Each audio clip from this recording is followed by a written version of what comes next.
Hello guys, welcome to our channel. Today I am going to show you how to add another account on Facebook. Okay, so let's get started.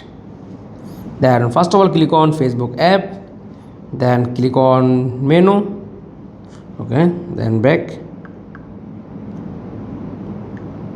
Okay, then tap on settings.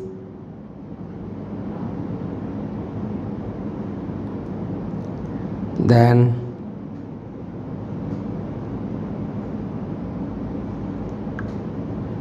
scroll, then click on logout option, then tap on logout, then use another profile. That's all. Thanks for watching. Please like, comments and subscribe. Thank you.